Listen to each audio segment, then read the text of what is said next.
Our first speaker this evening is Mr. Jeff Gore. Jeff is an attorney with the Richmond law firm of Hefty and Wiley, where he represents a variety of local governmental entities, including several counties and towns and numerous regional jail, broadband, and economic development authorities. He previously served as Director of Governmental Affairs for the Virginia Association of Counties. Jeff is a graduate of the University of Virginia and the George Mason University School of Law, and he will provide us with an overview of the differing types of local governments. Please welcome Jeff Gore.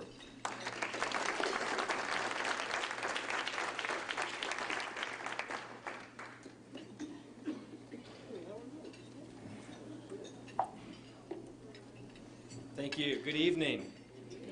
It's good to be back here in Arlington. As Ed mentioned, I went to George Mason Law School. I actually lived about 500 yards from this spot on 29th Street, right across from Old Dominion, right here. So it's good to be back in the old neighborhood, and it reminds me about this summer my wife and I actually moved to a new house in Richmond, and I didn't realize till we were unpacking that we had bought a house directly across from the hospital where I was born. So I must have been a homing pigeon in my former life. We don't have a lot of time, so apologize if this is going to be a lot of information quickly. But I'm really going to talk about sort of what the law is in Virginia on this issue, what it means to have an optional form of government, what the different forms are, what the process is, and then I'll give you sort of my thoughts on what factors should probably be considered before sort of taking that plunge. Factors from sort of a neutral, non-biased standpoint, just observations I make having worked in this area of law. For the uninitiated in local government and state government relations, everything in Virginia with regard to local government authority goes back to what is called as the Dillon Rule. Judge Dillon. Everyone, you're familiar with that? Okay. So, good. I can skip that part. And okay. Well, seriously, you want to know? Well, briefly, what it is, localities only have the authority that the state government says they have, or those powers that necessarily flow from those express powers or powers that are indispensable to the administration of local government. So what that means is the state code is very prescriptive on what local governments can do. Now, what does that mean with regard to this issue? Well, starting back in the 20s, the General Assembly began establishing in statute local forms of government that were optional for counties to adopt. And over the years, 5 forms have been put into state code. They include the county executive form, which Prince William and Albemarle have adopted, county manager form, Henrico, urban county executive, Fairfax has adopted, the county manager plan, which Arlington operates under, and the county board form, which is the other one we're talking about tonight. And there's 4 counties that have adopted that, all in the far southwest part of the state. So there's those 5 optional forms, but there's 95 counties. So why haven't most counties adopted that? Well, there's default provisions in the code that actually 83 other counties just operate under, which is referred to as a traditional form of government. So what you gain by adopting one of these optional forms is almost like a charter in state law where you have a specific authority that's unique to that county that's adopted that form. There's a process to go through to adopt one of these optional forms, which Arlington did, obviously. It's 2 ways you can do it, and the process for changing your form of government is the same as the process for adopting the form originally. So what would have to be done to change the form of government would be a petition would have to go to the circuit court. It could be via a board resolution or a citizen petition. But the circuit court would then order a referendum on the question. And the referendum would set forth the question of, should the county adopt this other form of government. That would be held within a reasonable time of the petition or the board resolution being submitted to the circuit court, probably 60 to 90 days. Then what would happen is the county board members would have to stand for election because under a new governmental form there would be a different method to elect the board members. We'll get into that in a little bit. So The November following the referendum, if it passed, there would be an election, and then the January following that election, the new form of government would take effect going forward. So that's sort of the process.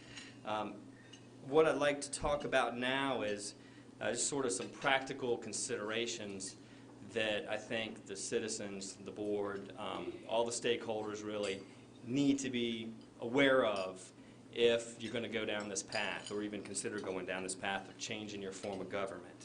And I think the main issue would be that the county would lose certain authorities that it has gained over the years through the county manager plan of government. What I mean by that, back when I said that it's sort of like a charter in the code, what I mean is there's a chapter in a Title 15.2 of the Virginia Code that is designated the county manager plan of government.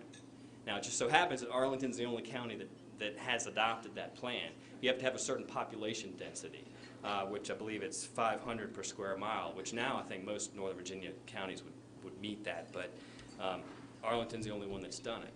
So when Arlington goes to the General Assembly and says, you know, we'd like to do this program on affordable housing, or we'd like to do this program on transferring development rights, or whatever the issue might be, they can go to the General Assembly, and the General Assembly will make that change, if they agree to it, in the code. And it's a change in general law that just requires a regular old majority vote in the General Assembly to be adopted.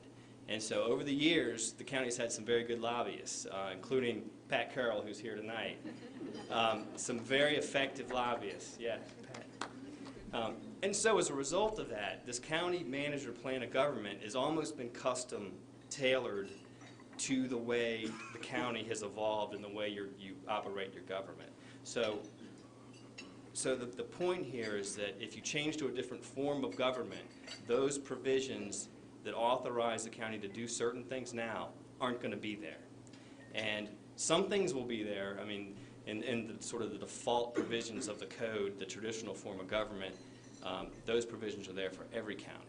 But there are certain things that I think you would need to go through and see if we do change, would we lose this authority? Is that okay or is that not okay?